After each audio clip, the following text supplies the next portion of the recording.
Salam Indonesia, salam Nusantara dari Sabang sampai Merauke, dari Miangas sampai Pulau Rote. Mantaplah iman kita, mantaplah kasih kita, mantaplah pengharapan kita tentunya dalam Yesus Kristus yang menjadi Tuhan dan Juru Selamat kita dan Juru Selamat dunia. Dan jangan katakan bahwa Yesus itu bukan Tuhan, jangan katakan pula bahwa Yesus itu bukan Juru Selamat. Dia adalah Tuhan, Dia adalah Juru Selamat. Kalau engkau percaya, engkau diselamatkan. Kalau engkau tidak percaya, engkau akan dihukum. Karena Tuhan sudah berkata, akulah jalan dan kebenaran dan hidup. Tiada seorang sampai kepada Allah kalau tidak melalui aku. Dan dia juga yang Petrus berkata, keselamatan tidak ada di dalam siapapun juga selain di dalam Dia. Karena di bawah kolong langit ini tidak ada nama lain yang diberikan kepada manusia yang olehnya kita diselamatkan. Karena begitu besar kasih Allah akan dunia ini, sehingga Ia mengaruniakan anaknya yang tunggal. Siapa anaknya tunggal? Yesus. Supaya setiap orang percaya kepadanya tidak binasa melainkan beroleh hidup yang kekal. Dengan hati percaya engkau dibenarkan, dengan mulut mengaku engkau diselamatkan. Doa dan harapan saya, kita memilih yang terbaik dalam hidup ini. Dan kiranya kekuatan Tuhan, kekuatan firman, kekuatan Roh Kudus menolong kita untuk memilih yang terbaik. Baik bagi yang belum percaya kepada Tuhan tapi yang mendengarkan renungan ini, dan bagi yang sudah percaya terus diberi kekuatan oleh Tuhan dalam berjalan bersama dengan Tuhan Yesus. Kita berdoa, terima kasih Tuhan, biarkan kami terus bisa menyampaikan doa-doa kami kepada orang-orang yang kami cintai, kepada negeri yang kami kasihi, dalam nama Yesus, haleluya, amin. Dan saya akan melanjutkan tentang target dan fokus doa kita, ya, target dan fokus doa kita, bagian yang ketiga, ya, bagian ketiga. Dalam Kejadian 12 ayat 3 saya bacakan, aku akan memberkati orang yang memberkati engkau, dan mengutuk orang yang mengutuk engkau, dan olehmu semua kaum di muka bumi akan mendapatkan berkat. Puji Tuhan. Jadi ini kita perlu juga masukkan dalam daftar doa kita, dalam target doa kita, orang-orang Israel. Ya, kita menyembah Allahnya orang Israel, Allah Israel. Jadi kita, Alkitab mengatakan orang yang memberkati akan diberkati, orang yang mendoakan akan didoakan. Jadi biarlah kita dengan segala kerendahan hati kita memasukkan juga Israel menjadi daftar doa kita yang harus kita sampaikan kepada Tuhan, supaya Israel tetap dalam berkat Allah, dalam pemeliharaan Allah, dalam perlindungan Tuhan, dan mereka dapat menerima Yesus supaya jangan berperang dalam kasih Tuhan. Mereka hidup saling berdampingan satu dengan yang lain, dan Hamas juga bertobat, Israel juga bertobat, mereka saling mengasihi sesama negara yang bertetangga. Haleluya. Tetapi sebagai orang percaya, kita harus terus mendoakan Israel, karena kita tahu bahwa fokus atau pusat kedatangan Tuhan ada di negeri ini. Dan itulah sebabnya kita terus akan mengawasi, kita akan terus memantau, kita akan terus melihat hal-hal yang terjadi di sana, supaya kita sebagai orang yang percaya masih hidup terus selalu waspada menantikan kedatangan Kristus kali yang kedua. Jadi kita perlu berdoa karena ada sesuatu yang Tuhan katakan, firman Allah yang Tuhan katakan kepada Abraham, dan kita sebagai generasi atau keturunan Abraham wajiblah kita berdoa terus bagi Israel. Dan puji nama Tuhan. Lalu yang kemudian adalah orang-orang di luar kita. Itu baik itu saudara-saudara kita, kita perlu mendoakan mereka supaya apa? Kata firman Allah, supaya kita dapat hidup tentram satu dengan yang lain, ya. Kita berdoa bagi saudara-saudara kita, saudara sepupu kita, bagi orang-orang Hindu, bagi orang-orang Buddha, bagi orang-orang aliran kepercayaan, bagi ateis, bagi orang-orang yang belum percaya, kita juga perlu berdoa. Karena firman Allah katakan bagi semua orang. Supaya apa? Supaya ketentraman itu ada. Dan dan sehingga orang-orang hidup dalam kesalehan dan kehormatan. Karena itulah yang dikehendaki oleh Allah di dalam kehidupan kita untuk berdoa. Supaya apa? Mereka juga diselamatkan, mereka juga mendapatkan anugerah Tuhan. Sama seperti kita sudah menerima. Saya menerima Yesus 1 Maret 1987 secara pribadi, dan itu mengubah. Dan kita berharap ada banyak orang yang akan menerima Yesus dalam hatinya, karena agama tidak pernah menyelamatkan, Yesuslah yang menyelamatkan, karena Dia sudah datang dari sana, datang ke bumi menebus umatnya yang percaya, yang menyerahkan diri kepada Tuhan dalam hidup percaya dan taat kepada Tuhan, melakukan kehendak Allah sepanjang umur hidupnya. Jadi kita perlu juga berdoa kepada orang-orang. Jadi baca itu dalam 1 Timotius 2 ayat yang ke-1 sampai dengan ayat yang ke-4. Kita akan lihat bagaimana kerinduan Tuhan supaya orang-orang itu juga diselamatkan, orang-orang itu juga mendapatkan kekuatan, orang-orang itu juga mendapatkan kasih karunia, orang-orang itu juga mendapatkan kasih sayang Tuhan sama seperti yang sudah kita peroleh, sehingga kita semua hidup bisa berdampingan. Bukan berarti kalau kita semua orang yang percaya kepada Yesus dan kita bisa terus melakukan apa yang terbaik.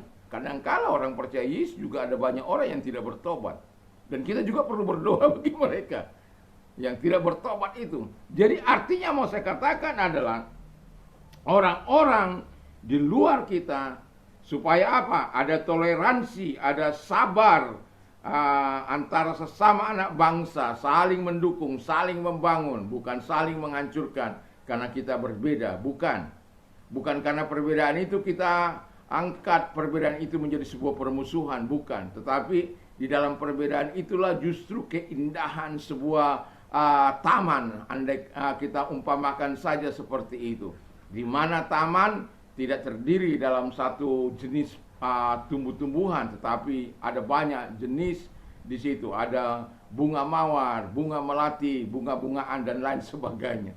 Dan ketika mereka disatukan, itu menjadi sebuah pemandangan yang sangat indah ketika ditatah begitu luar biasa oleh sang ahli pertamanan.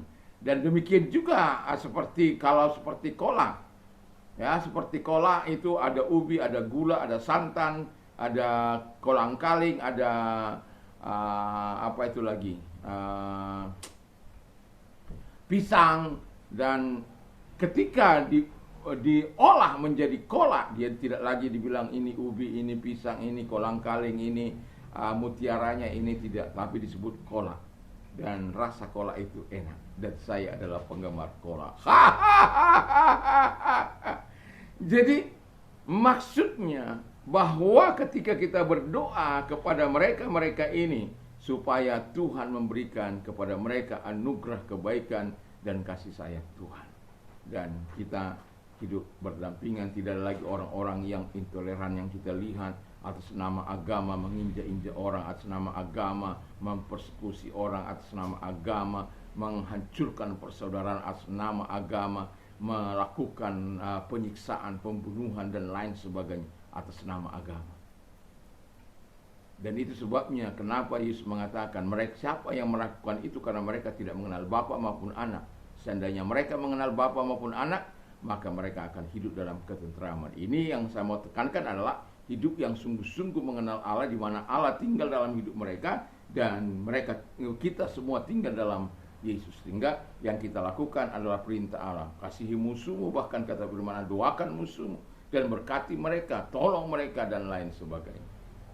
Yang ketiga, yang terakhir adalah bagian terakhir dalam target doa dan fokus doa kita. Ya, kita akan berdoa bagi para pemimpin kita. Kenapa saya menaruh ini di bagian paling bawah? Ya, ada 8 hal yang kita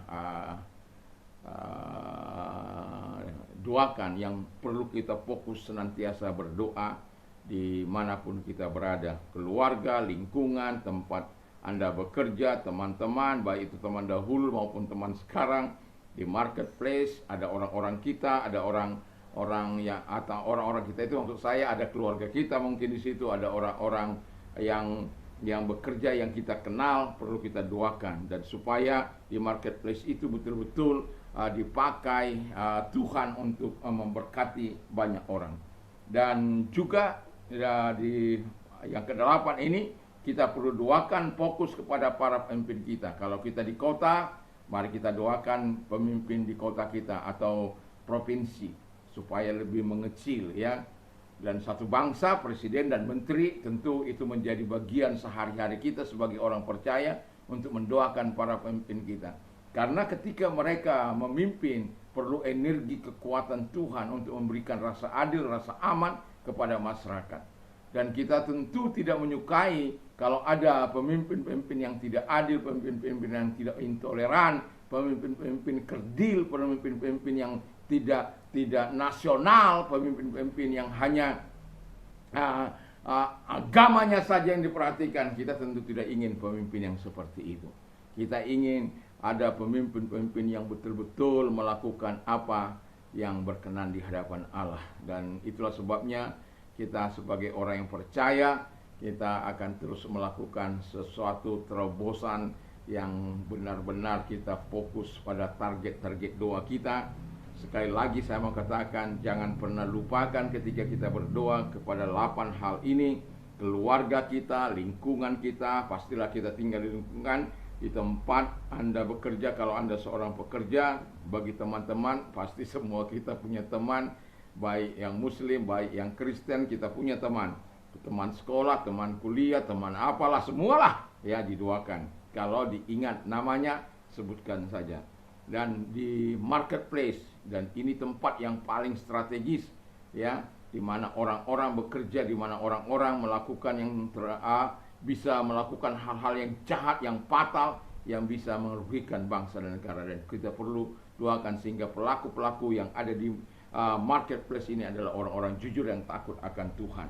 Dan para pemimpin kita, baik itu presiden, gubernur, bupati, wali kota, camat, lurah, RT, RW, semuanya kita doakan bagi satu tujuan yang dikatakan oleh firman Allah, agar dapat hidup tentram dan ada hidup tenang dan tentram dalam segala kesalehan dan kehormatan. Kan enak kalau hidup seperti itu, damai, sejahtera yang daripada Allah kiranya menaungi hati dan pikiran kita, supaya ketenangan daripada Allah menyertai anak bangsa dari Sabang sampai Merauke, dari Miangas sampai Pulau Rote, di kota-kota, di provinsi, di desa-desa, dimanapun, selalu damai Tuhan senantiasa tinggal. Mari kita tunduk kepala kita berdoa. Terima kasih Tuhan, di mana kami diajar untuk fokus dan menuju target sasaran kami untuk kami berdoa, sehingga doa-doa kami bukan doa-doa yang sembarangan, tapi doa-doa yang mengarah kepada orang-orang yang betul-betul kami tahu, kami perhatikan, dan Tuhan Yesus, karena kami tahu kami tidak dapat menolong diri kami, tetapi setidak-tidaknya dengan berdoa kami dapat memberkati bangsa kami, memberkati saudara-saudara kami, memberkati teman-teman kami, memberkati lingkungan kami, memberkati para presiden, gubernur, bupati, wali kota, camat, lurah, RT, RW, semuanya Bapa di surga, aparat, ABRI, TNI, yaitu yang ada di marketplace ini, semuanya diberkati oleh Bapa di surga. Di dalam nama Yesus kami bersyukur, kami berdoa. Haleluya, amin. Tuhan Yesus memberkati kita. Mantap, mantap, mantap.